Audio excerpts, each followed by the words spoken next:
Hello, and welcome back. Got another breakdown of Arena for you guys.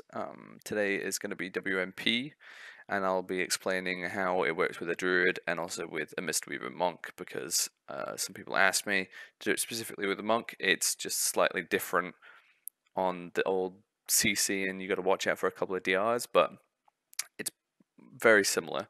The majority of it is done in interactions with the healer and the mage in terms of getting a stun so polys is secured.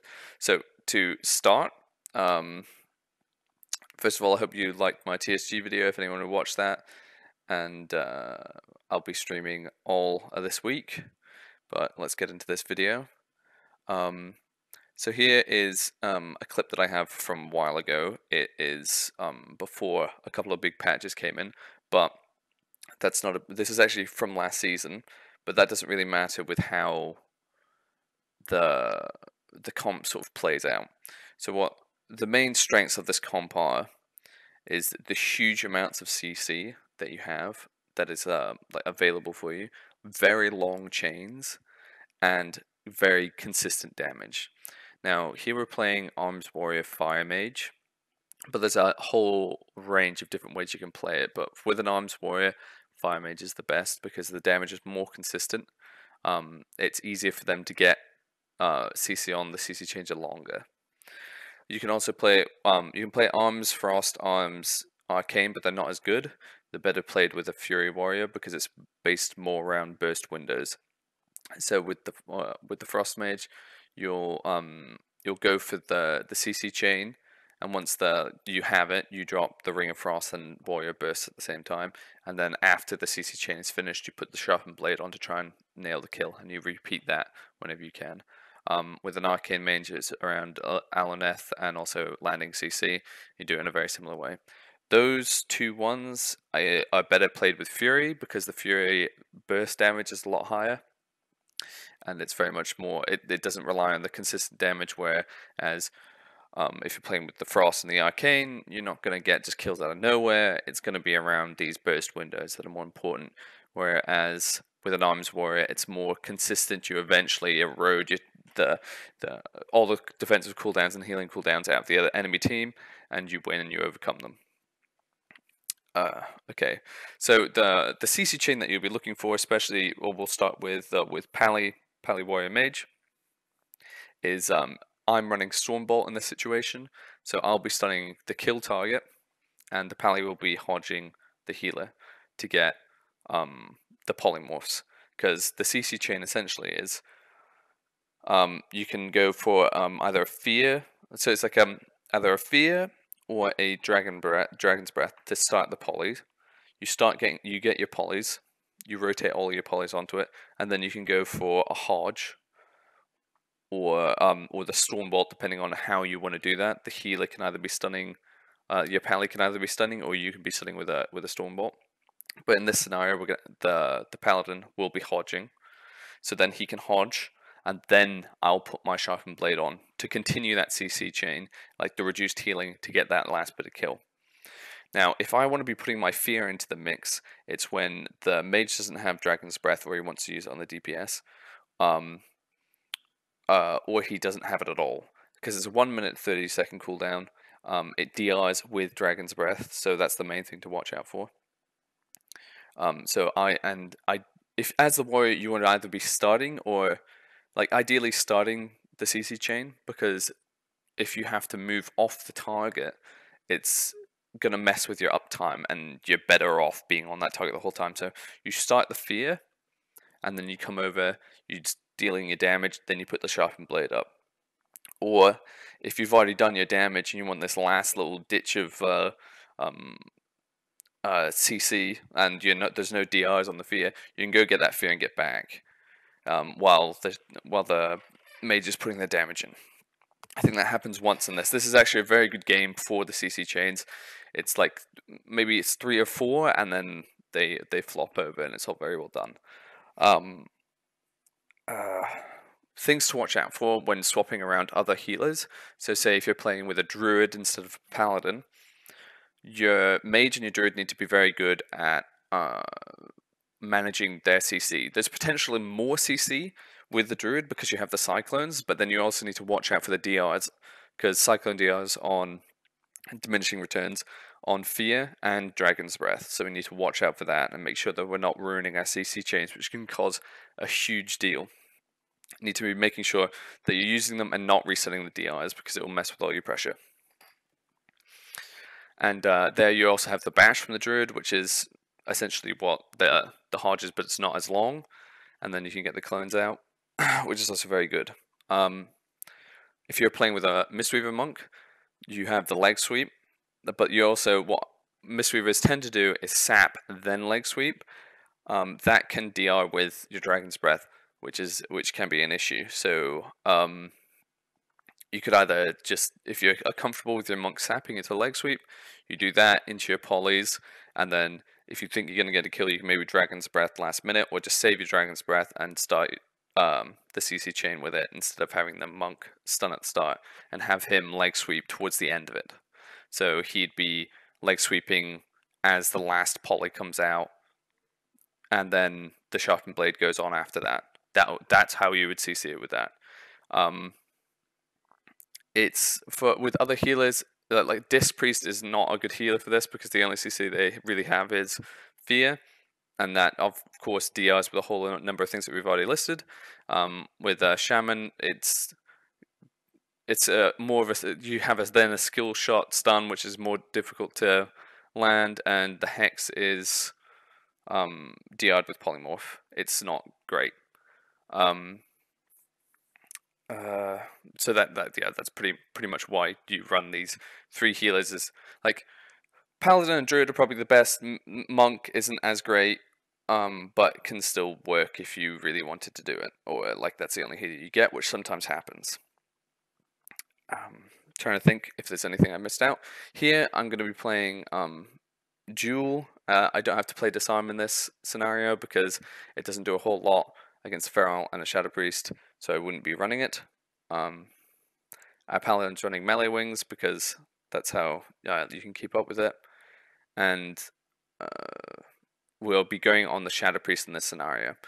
And as I said in my previous video, in the TSG video, we're trying to keep VT's offers to reduce their tankiness and really get in there and cause a lot of pressure to the Shadow Priest. Okay, so we just kick off the game, and our mage is going to go invis to see if he can land CC out of invis, so we don't have to use any like Hodge setups or anything. And we're kind of making sure that we're going to go onto the Shadow Priest. We know that's our target, and it's crucial not to swap targets, because you're trying to get all of the defensives and all of the stuff out of one person. If you keep swapping, they're just going to have, like if we swap to Feral after we get Dispersion, there's no point, because the Feral has all of his stuff because we're not on him. Okay, so here he manages to get CC out, but they go him with the Bash, and then we lead straight into a Hodge, into a Ring of Frost there. So that's already a shed load of pressure. It's going to be a DR, but it's not a big deal. And we got Dragon's Breath onto him as well. The DR is just about to fall off for that. Now, so here we get an epic amount of pressure. Pop Burst, Sharpen, Pop Burst, Stormbolt, Dispersion. Really good. We got the Dispersion out. The Shadow Priest is in some serious trouble. We currently have the Feral's Incarn coming out, so not having the Shadow Priest using a lot of DPS in this current time is really, really good. It allows us to deal with the Incarn pressure in a lot more smoother of a way than if we had the Shadow Priest bursting at the same time. Voodoo Totem gets dropped, and I stupidly walk into it, but it's not a massive deal. And I go for the Fear, as we said before, I want to be ending the CC chains, or I want to be starting them. And that was a huge CC chain where we got a lot of pressure, we got Dispersion, and he opened with Dragon's Breath. So that's the only thing that's going to be DR'd with my stuff. So the DR had fallen off in Dragon's Breath, which allows me to get a Fear out. And we're there watching VTs, making sure we're kicking them. He gets there, then shield up, and then he void shifts. Without that void shift, I would have been very confident that we would have been able to kill that Shadow Priest in that go. And then we get Link as well. So huge cooldowns out.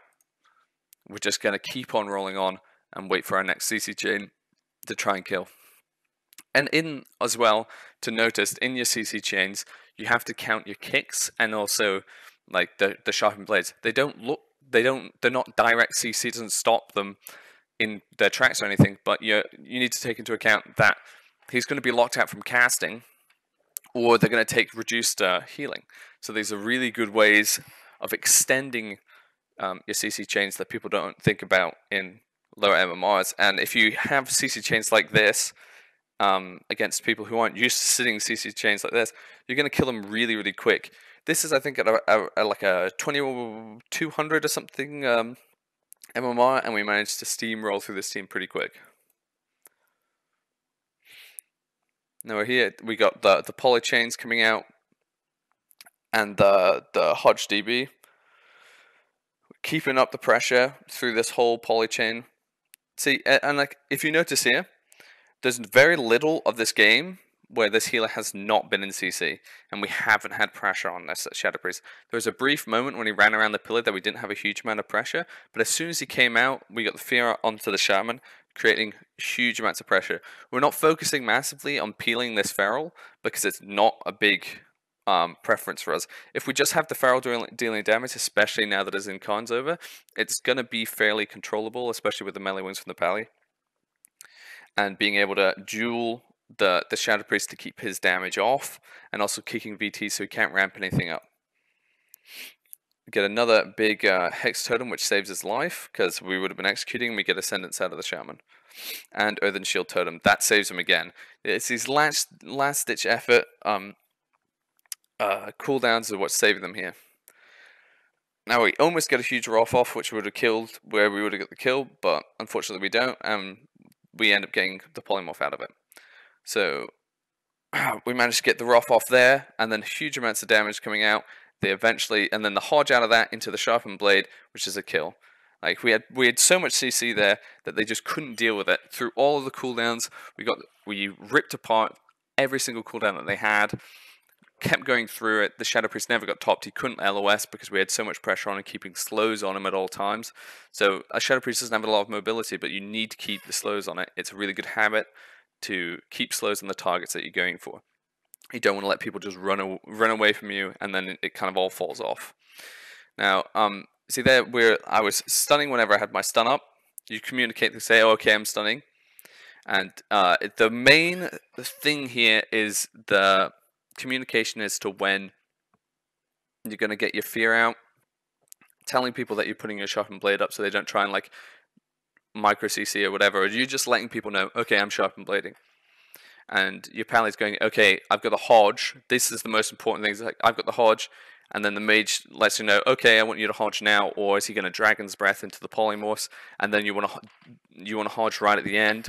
And because if everyone's calling out their CC here, you know exactly when you're going to put your sharpened blade up, and you get these huge CC chains that are running for such a long time that like people just end up flopping over. They just can't deal with the pressure because they're dropping these cooldowns, like they're popping Ascendant, they're dropping Spirit Link, they're dropping Earthen Shield Totem and everything just to try and stay alive. The void shifts, the dispersions. If you watch like what we did there, we started with dispersion, and then every single time that we went to go again, it was just a little bit more, a little bit more, a little bit more, and eventually they just flop over. It wasn't a very long game at all, but the CC chains were done so well that there was very little that they could have done. And also, by having the good CC chains, it also peels a lot of the damage.